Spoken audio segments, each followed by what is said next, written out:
बरगद के दरख्त के नीचे कुर्सी पर बैठे एक खामोश तबा बूढ़े से एक मंचले ने तंजिया कहा, सुना है जिस औरत से आपकी शादी हुई थी वो बड़ी खतरनाक औरत थी और आपने डर के मारे उसे तलाक दे दी थी। साथ ही करीब बैठे नौजवानों की टोली ने आंखों ही आंखों में एक दूसरे को हंसकर देखा। अल्लाह बख्शे उसे, बहुत अच्छी औरत थी।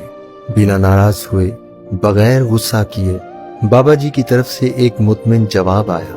मुस्कुराहटें सिमटी एक नौजवान ने जरा ऊंची आवाज में कहा, लेकिन बाबा जी कहते हैं वो बड़ी खतरनाक औरत थी, क्या नहीं? बाबा जी कुछ देर खामोश रहे, फिर कहने लगे, कहते तो ठीक ही हैं, वो औरत वाकई बहुत खतरनाक थी और हकीकत में मैंने डर के मारे उसे तलाक दी थी।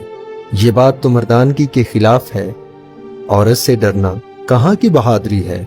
नौजवान जोशीले अंदाज में बोला, मैं औरत से नहीं डरता था, मैं तो उससे डरता था जिस तक उसकी रसाई थी। जवानों ने हैरत से एक दूसरे को देखा। ऐसी औरतों को तो जहन्नुम में होना चाहिए। ला हौल वला कुव्वत। कहां आप जैसा शरीफुल नफ्स आदमी, कहां वो औरत।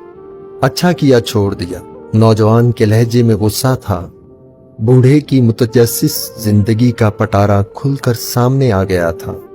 तजस्सुस खत्म हुआ, अब सब बारी बारी मुंतशिर होने लगे। जाने वालों ने उन्वान पढ़ लिया था, कहानी खुद बना ली थी। जो रह गए थे वो वही थे जो असल कहानी जानना चाहते थे। मैं भी ऐसा ही चाहता था कि उसे जहन्नुम में ही होना चाहिए था, तभी मैंने उसे जहन्नुम जैसी जिंदगी दी थी। बूढ़ी आंखों में अस्तराब उतराया। ये तब की बात है जब मैं सरकार के यहाँ 1 रुपया माहवार पर मुलाजिम हुआ। मेरी माँ चाहती थी कि मेरी शादी हो जाए। रिश्ता ढूंढा गया। एक मूंगफली फरोश की बेटी मेरी माँ को पसंद आई। सलीकामंद, खूबसूरत और एकदम खामोश तबा। मुझे इस रिश्ते पर एतराज था कि वो एक मूंगफली बेचने वाले की बेटी थी। मजदूर की औलाद को पेट की फिक्र रहती है, तरबियत की नहीं। तरबियत बड़े घरानों में की जाती है, जहां अफलास आंखों की रोशनी छीनने से कासिर होता है। वो क्या तरबियत देगी मेरी औलाद को? लेकिन वो लड़की मेरी माँ को ऐसी पसंद थी कि अम्मा उसके अलावा किसी का नाम भी सुनना पसंद नहीं करती थी। फिर वो ब्याह कर मेरे घर आ गई। रुखसती के वक्त उसके बाप ने मुझे कहा, मेरी बेटी सीधी सादी है, इसे दुनियादारी का कोई खास पता नहीं, अगर कहीं कोई चूक हो जाए तो माफ कर देना। यूं है बड़े दिल वाली, अपने साईं को खुश रखेगी। वो बिल्कुल वैसी ही थी जैसी मेरी माँ ने बताया था। सलीकामंद, सुघड़ और ताबेदार।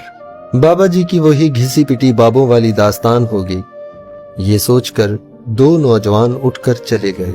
मेरी बाहरी दोस्तों के साथ सोहबत कोई अच्छी नहीं थी। मुलाजमत के औकात में खाना घर से बाहर खाता, दोस्तों में बैठता, रात गए तक महफिल चलती, फिर घर जाता।